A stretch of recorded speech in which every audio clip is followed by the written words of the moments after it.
नमस्कार, मैं आमिर और आप देख रहे हैं डेमोक्रेटिक चरखा। बिहार में स्वास्थ्य विभाग का जो फेलियर है वो अब खुल के सबके सामने नजर आ रहा है। भले बिहार के मुख्यमंत्री माननीय श्री नीतीश कुमार कहते हो कि बिहार में बहार है, नीतीश कुमार है, सुशासन की सरकार है, लेकिन ऐसा ज़मीनी हकीकत पे कुछ भी नज़र नहीं आता है। बिहार में सुशासन की सरकार में स्थिति ये है कि मरीजों को, जो कोरोना पेशेंट्स हैं, उनके लाने ले जाने के लिए स्वास्थ्य विभाग के पास, हॉस्पिटल्स के पास एम्बुलेंस की भी सुविधाएं उपलब्ध नहीं है। हो सकता है इस वीडियो पे कई लोग कमेंट करके जाए कि ऐसा नहीं है, वहाँ पर एम्बुलेंस की सुविधाएं हैं। तो आपकी जानकारी के लिए मैं बता दूं कि पटना के नामी physician doctor AK Gaur corona positive पाए गए हैं। उनकी तबीयत जब बिगड़ी, उन्होंने लगातार हॉस्पिटल्स को फ़ोन लगाया, एम्बुलेंस बुलाने की कोशिश की। इतने बड़े डॉक्टर होने के बावजूद भी उनके पास एम्बुलेंस की सुविधा नहीं पहुंची। डॉक्टर AK गौड़ को कोरोना पेशेंट का इलाज करते हुए कोरोना पेशेंट के इलाज करते हुए वो कोरोना से संक्रमित हुए। वो एक कोरोना वॉरियर भी हैं, तब भी उन्हें एम्बुलेंस की सुविधा उपलब्ध नहीं हुई। अब सोच लीजिए आम लोगों की स्थिति क्या होती होगी। अभी हम लोग जो आपको ये खबर बता रहे हैं, इस दौरान डॉक्टर AK गौड़ पटना के एम्स में भर्ती हैं। प्लाज्मा की कमी के कारण उन्हें कोई प्लाज्मा डोनर भी नहीं मिल रहा है। सरकार की तरफ से भी कोई सुविधा उपलब्ध नहीं करवाई जा रही है। जो लोग भी इस वीडियो को देख रहे हैं, उन लोगों से भी अपील है कि अभी आपके नीचे एक नंबर आ रहा होगा। अगर आप में से किसी के भी जानकारी में कोई भी कोरोना से ठीक हुए पेशेंट हैं जो प्लाज्मा डोनेट कर सकते हैं, उनसे आप बात करके आप ज़रूर प्लाज्मा डोनेट करवाएं। लेकिन बात है बिहार के स्वास्थ्य विभाग की। बिहार में स्वास्थ्य विभाग इतना लचर हो गया है कि पटना एम्स में ही का एक वीडियो पिछले 2-3 दिन से वायरल हो रहा था। ये वीडियो बिहार के गृह अपर सचिव उमेश रजक का है। उन्हें हॉस्पिटल ने, पटना एम्स ने भर्ती तक नहीं लिया। वो बताते रहे कि मैं कोरोना पॉजिटिव हूँ, मेरी तबीयत ठीक नहीं है, मुझे सांस नहीं आ रही है, आप मुझे भर्ती लीजिए। लेकिन एम्स ने उन्हें भर्ती नहीं लिया और एम्स की सड़क पे ही तड़प तड़प के उनकी मौत हो गई। जैसा कि आप देख सकते हैं, हम लोग पटना एम्स में खड़े हुए और यहाँ पे एक कोरोना पॉजिटिव के मरीज जो हैं बाहर में पड़े हुए हैं। कोई देखने वाला नहीं है, ना स्वास्थ्यकर्मी, ना कोई डॉक्टर, ना कोई गार्ड, कोई भी नहीं। बाहर मरीज के परिजन खड़े हुए हैं और सब लोग हताहत हैं, परेशान हैं।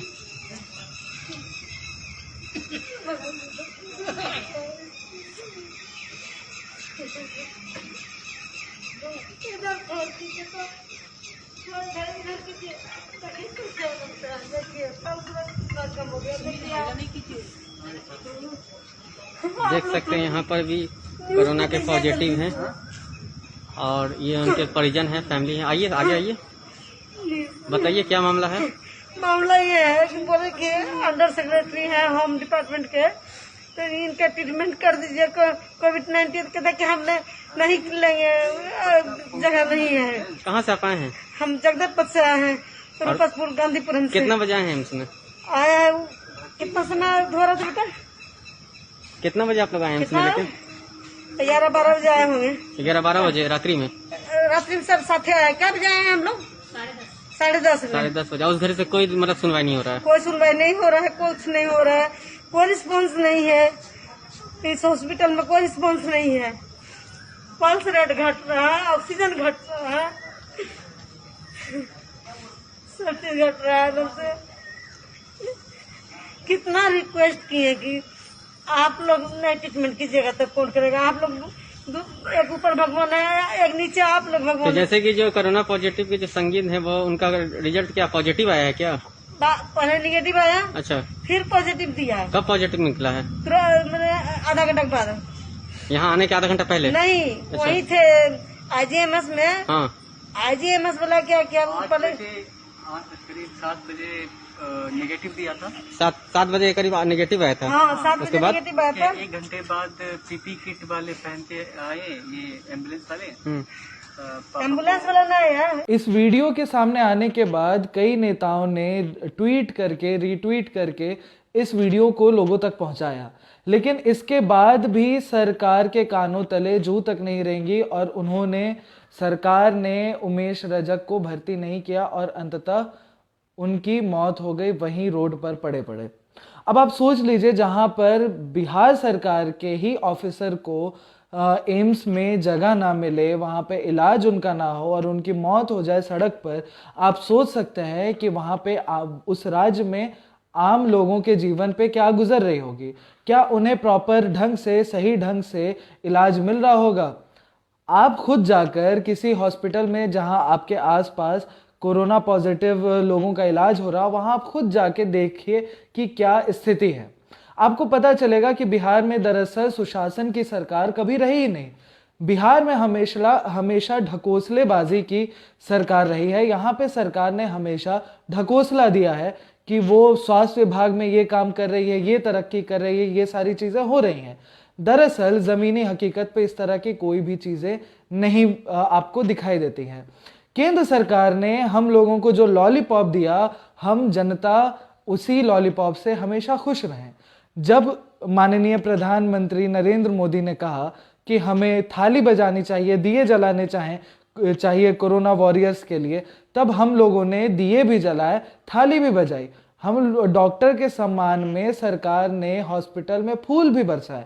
लेकिन जब कोरोना का इलाज करते हुए डॉक्टर NK सिंह और डॉक्टर अश्विनी की मौत हो जाती है, तब ना ही मुख्यमंत्री की तरफ से कोई बयान आता है, शोक प्रकट किया जाता है, और ना ही प्रधानमंत्री की तरफ से।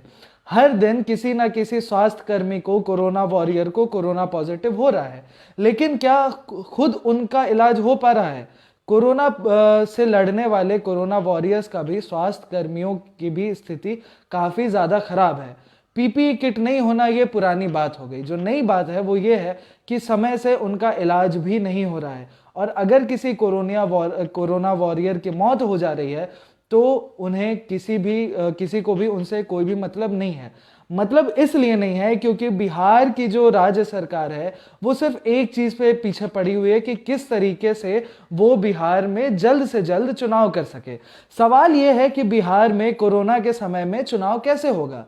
बीजेपी से जुड़े 75 कार्यकर्ताओं को कोरोना पॉजिटिव निकला है। इसके बाद बीजेपी के दफ्तर को सील भी कर दिया गया है, लेकिन फिर भी इस तरीके से हो हल्ला नहीं हो रहा है जिस तरीके से जब तबलीगी जमातियों को कोरोना निकला था तब हो हल्ला हो रहा था। बहुत बड़े खिलाड़ी, बबीता फोगाट उनका नाम है, उनके ऊपर फिल्म भी बनी, उन्होंने भी बहुत अभद्र टिप्पणी की थी। लेकिन अभी जब बिहार में सिर्फ बीजेपी दफ्तर के 75 लोगों को कोरोना निकला है, तब किसी को भी कुछ बोलने के लिए बन नहीं रहा है। इसके बावजूद बिहार के उप मुख्यमंत्री सुशील कुमार मोदी सिर्फ वर्चुअल रैलीज किए जा रहे हैं। वो हर दिन लगातार वर्चुअल रैली कर रहे हैं और बजाते उनके पोस्टर में भी लिखा हुआ है कि ये वर्चुअल रैली है। इससे पहले अमित शाह ने भी वर्चुअल रैली की शुरुआत की। अब आप खुद सोच सकते हैं, जिस राज्य में कोरोना अपने पीक पर पहुंच रहा हो, जिस राज्य के सबसे बड़े अधिकारी गृह विभाग के अपर मुख्य सचिव आमिर सुबहानी को भी कोरोना हो गया हो, जिस राज्य में दोबारा लॉकडाउन की घोषणा कर दी गई हो, 31 जुलाई तक लॉकडाउन लगा दिया गया हो, वहां की सरकार ये कह रही है कि हमें राष्ट्रपति शासन नहीं चाहिए, दरअसल हमें चुनाव चाहिए। वो क्या लाशों के ऊपर चढ़ के इस बार नीतीश कुमार और सुशील कुमार मोदी चुनाव करवाना चाहते हैं। जब हम लोग छोटे थे तो हम लोग अपने माँ बाप से हर चीज के लिए, छोटी छोटी चीज के लिए जिद करते थे। उन चीजों का कोई मतलब नहीं होता था, कोई सेंस नहीं होता था, शायद कई बार उन चीजों की हमें जरूरत भी नहीं होती थी, लेकिन फिर भी हम लोग जिद करते थे कि हमें ये चीज चाहिए। ठीक उसी तरह बिहार के उप मुख्यमंत्री भी जिद पकड़ के बैठे हुए हैं कि उन्हें चुनाव चाहिए। वो ये बात नहीं देख रहे कि किस तरीके से बिहार में स्थिति खराब होते जा रही है। अभी आप जो तस्वीर देख रहे हैं वो बिहार के सुपौल जिले की है। सुपौल में वार्ड नंबर 12 की ये तस्वीर है। वहां पर पानी भर जाने के कारण, जल जमाव के कारण डॉक्टर्स ठेले से आना जाना कर रहे हैं। ये तस्वीर अभी जो आपको आपके स्क्रीन पर दिखाई दे रही है वो डॉक्टर अमरेंद्र कुमार की है। जब हम लोगों ने उनसे बातचीत की तब अमरेंद्र कुमार ने बताया कि यहाँ पर 2-3 दिन से यही स्थिति बनी हुई है और घुटने तक पानी भरे होने के कारण हम लोग यहाँ पर आते हैं इलाज करने के लिए। अब आप सोच लीजिए, जिस राज्य में डॉक्टर को घुटने तक पानी होने की वजह से ठेले पर से आना जाना करना पड़े, हॉस्पिटल के अंदर आना जाना पड़े, और वो जो हॉस्पिटल है वहाँ कोरोना का इलाज हो रहा हो, तब आप सोच सकते हैं वहाँ कोरोना की जांच हो रही है, तब आप सोच सकते हैं कि उस राज्य में स्वास्थ्य विभाग की क्या स्थिति बनी हुई है। लेकिन फिर भी बिहार में बाहर है, नीतीश कुमार है। अभी एक और वीडियो जो सामने आया है आज, वो वीडियो दिखाता है कि किस तरीके से बिहार में सैंपल की टेस्टिंग की जा रही है। जब ज्यादा सैंपल की टेस्टिंग होने लग रही है, 50 से ज्यादा हो जा रहे हैं, तब सैंपल कलेक्ट करने वाले अधिकारी सैंपल लेने से ही मना कर दे रहे हैं। लेंगे और नॉर्मल आदमी का नहीं लेंगे, यही करना चाह रहे हो तुम? हाँ, क्या क्या क्या कह रहा है अभी विभाग से? विभाग वाला आदमी लेटर आया, हम लोग के सामने ही लिख लिया। हाँ, 4 का रजिस्ट्रेशन अभी कह रहा है कि 50 आदमी से ज्यादा नहीं, 70 का रजिस्ट्रेशन अभी बोला है मेरे सामने कि 70 का किया है। अभी हमको फिर बोला कि 50 आदमी से ज्यादा का नहीं ले रहे हैं हम लोग। हाँ सर, काहे नहीं ले रहे हैं बताइएगा जरा। कहा नहीं ले रहे हैं बताइए। विभाग वाले आदमी का लीजिएगा और हम लोग का नहीं लीजिएगा। विभाग का वैल्यू है खाली। दो उसको कागज दो, पेपर दो, तुम हो वहाँ लाइन में तो दो उसको, वहाँ दो। नहीं किसे लगा बड़ा, हाँ लीजिए, मना कीजिए आप सामने, मना कीजिए सर, मना कीजिए सामने में खाली। बंदा बता रहा है यार किसका पॉजिटिव है, तब तो लोग ले भी रहे हैं। ये बंदा पॉजिटिव है, देखिए इसका रहा है कि रिपोर्ट दिखा दिए कि पॉजिटिव है, लेकिन ये लोग ले नहीं रहा है। लीजिए सर, ले लीजिए। नहीं लीजिएगा? नहीं लेंगे। क्या नाम है आपका? ये देखो पाटलिपुत्रा कौन सा हॉस्पिटल का तो साहब अभी ले लेंगे। ये बात सिर्फ बिहार की सिर्फ पटना की ही नहीं है, ये पूरे बिहार में यही स्थिति बनी हुई है कमोबेश। अभी आप जो रिपोर्ट देखेंगे वो बेगूसराय जिले से हमारे सामुदायिक संवाददाता रंजीत ने बनाई है। वहां पर उप स्वास्थ्य केंद्र की स्थिति ये है कि वहां पर पानी जमा हुआ है और पानी में उतर के वहां पे मरीज जाते हैं, और जब जाते हैं तब उन्हें पता चलता है कि वहां पर तो डॉक्टर ही नहीं है, वहां पर डॉक्टर आते ही नहीं हैं, और अगर डॉक्टर आ भी जाते हैं तो वहां पर दवाओं की सुविधा भी उन लोगों को उपलब्ध नहीं है। जब से बना है तब से यहाँ के नर्स या कोई डॉक्टर यहाँ पे बैठते हैं, इलाज जब से बना है तब से बंद ही पड़ा हुआ है। नहीं, पहले तो बैठते थे, और फिलहाल जब से ये लॉकडाउन शुरू हुआ था उस समय से शायद बंद पड़ा हुआ है। पहले चलता था। कितना दिन पहले चलता था? 3-4 महीने पहले जो थे चल रहा था। अच्छा, अभी जो ये स्वास्थ्य केंद्र बंद हो गए, नर्स नहीं आते हैं, उससे ग्रामीणों का क्या परेशानी का सामना करना पड़ता है? तो परेशानी तो होता ही है। अब जहाँ स्वास्थ्य केंद्र है वहाँ तो परेशानी होगा ही। जैसे कि छोटे छोटे अगर किसी को बीमारी हो जाए, छोटा सर्दी खांसी हो जाए या कुछ हो जाए, तो सरकार की तरफ से जो सहयोग मिलता था वहाँ भी 4-5 महीने से बंद है, तो परेशानी तो होगा ही। मैं बता दूं कि ये जो उप स्वास्थ्य केंद्र है महादलित टोला में स्वास्थ्य केंद्र बना है। इस उप स्वास्थ्य केंद्र बंद होने से मुझे लग रहा है कि यहाँ पे बहुत सारे महादलित परिवार को समुचित मेडिसिन दवाई नहीं मिल पाती होगी। बिहार के शेखपुरा जिले में भी यही स्थिति सामने आई है। जो रिपोर्ट हम लोग तक हमारे सामुदायिक संवाददाता विक्रम कुमार ने पहुंचाई है, उसके मुताबिक शेखपुरा के उप स्वास्थ्य केंद्र में डॉक्टर्स बैठते ही नहीं हैं। जो वहाँ के ग्रामीण हैं उन लोगों से बातचीत करने के बाद पता चला कि वहाँ पर डॉक्टर्स कभी नहीं आते हैं, नर्सेस कभी नहीं आते हैं, और वो हमेशा बंद रहता है। हमारे संवाददाता जब वहाँ मौके पर पहुंचे और उन्होंने जांच करने की कोशिश की, जांच करना शुरू किया, तो वहाँ पे पता चला कि वहाँ पे भी अभी भी उप स्वास्थ्य केंद्र बंद है। अब आप सोच लीजिए, कोरोना महामारी के दौर में जहाँ पर राज्य की प्राथमिकता जो है वो स्वास्थ्य पर होनी चाहिए थी, वहां पर राज्य की प्राथमिकता स्वास्थ्य पे ना होकर चुनाव पर है कि किस तरीके से वो चुनाव करवाए।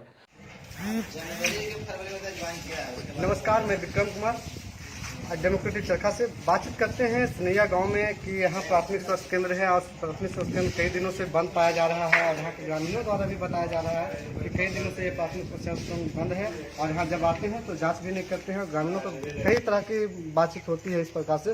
तो आइए चलते हैं, ग्रामीणों से बातचीत करते हैं। जी बताइएगा कि ये प्राथमिक स्वास्थ्य केंद्र सनैया में है, इसमें कई डॉक्टर आते हैं और ये कोरोना जैसे महामारी में डॉक्टर होना भी बहुत जरूरी है, जो प्राथमिक स्वास्थ्य केंद्र है तो रहना भी जरूरी है और यहाँ के लोगों को भी स्वास्थ्य जाँच करनी ही चाहिए। तो क्या लगता है कि प्राथमिक स्वास्थ्य केंद्र जो है कितने दिनों से बंद है? आते हैं तो कभी कभी आते हैं, लेकिन कोई दवा मांगता है तो बोलते हैं कि दवा नहीं है। हम कहते हैं आए, आप आए काहे के लिए? मतलब हमारा काम है यहाँ आना, लेकिन दवा नहीं मिलता है। कभी पति के साथ भी आते हैं तो फिर भी नहीं देते हैं दवा। एक हमारे बुजुर्ग हैं, दास है जो, वो मांगते हैं, जब भी आते हैं तो बोले हमको गैस की दवा चाहिए। बस ये बूढ़वा तो आता है तो हमेशा गैस गैस गैस करते रहता है, यही बात वो बराबर बोलती है। क्या नाम हो सर? आजू मतलब कई दिनों से मैंने पाया जा रहा है कि यहाँ के लोगों ने भी बताया कि लोग जब दवाई मांगने के लिए आते हैं तो दवाई नहीं दिया जाता है। और चलिए फिर आगे भी ग्रामीणों से भी बातचीत करते हैं। जी बताइएगा कि कब ये खुलती है और कब बंद रहती है, कई दिनों से, और क्या प्रॉब्लम होता है इसके क्षेत्र में बताइएगा। ये तो लगता है फरवरी माह से जब से दूसरा एनम आई है तो उससे मुश्किल से महीना में 1 या 2 दिन खुलती है। जब टीकाकरण होता है तब, ऐसे तो नहीं खुलती। नहीं खुलती है। तो यहाँ के ग्रामीणों में ये आवाज उठाते हैं कि मैंने खोला जाए, जो बराबर कहा जाता है, प्रेरित किया जाता है कि आप आइए, बराबर दीजिए, हम लोग को दवा जो मिलता है कम से कम जो भी मिले हमको दीजिए, लेकिन विशेष ध्यान तो नहीं दिया गया है। जब आते हैं तो बोलते दवा ही नहीं है, और तो विशेष ग्रामीण से चलिए देखते हैं। आज भी बातचीत की है और यहाँ के ग्रामीणों द्वारा भी बातचीत की है कि प्राथमिक स्वास्थ्य केंद्र के हाल भी लिए, और यहाँ जो बसा हुआ है ग्रामीण सनैया में बसा हुआ है, और यहाँ के लोगों ने बता रहे हैं कि जब आते हैं तो दवाई भी नहीं देते हैं और लगातार बंद ही पाया जाता है। और जब भी आते हैं तो जब लोग यहाँ के आते हैं दवाई लेने के लिए तो दवाई दिया नहीं जाता और कहा भी जाता है, तरह तरह की बात भी कही जाती है। और यहाँ धज्जियां उड़ाई जा रही है प्राथमिक स्वास्थ्य केंद्रों का, और प्राथमिक स्वास्थ्य केंद्र कई दिनों से बंद है। जहाँ सरकार कोरोना जैसे महामारी में लगातार प्राथमिक स्वास्थ्य केंद्रों पर ध्यान दिया जा रहा है, वहीं ग्राम सनैया में लगातार बंद पाया जा रहा है। अब आप सोच लीजिए, जिस राज्य की सरकार इतनी असंवेदनशील हो जाए कि वो लाशों के ऊपर चढ़कर चुनाव करवाना चाह रही हो, तब हमें समझ लेना चाहिए कि बिहार में कितनी बहार है। आप देख रहे थे डेमोक्रेटिक चरखा, मैं आमिर। और अगर आपको ये वीडियो रिपोर्ट पसंद आई और आप चाहते हैं कि हम आपके पास ऐसे ही निष्पक्ष सारी खबरें पहुंचाते रहें, तो आप हमारे पेज को लाइक करें, इस वीडियो को ज़्यादा से ज़्यादा लोगों तक पहुंचाने के लिए शेयर करें, YouTube पर हमारे चैनल को सब्सक्राइब करें और बने रहें हमारे साथ। नमस्कार। लाइक, शेयर, कमेंट करें इस वीडियो पे और सब्सक्राइब कीजिए डेमोक्रेटिक चरखा को।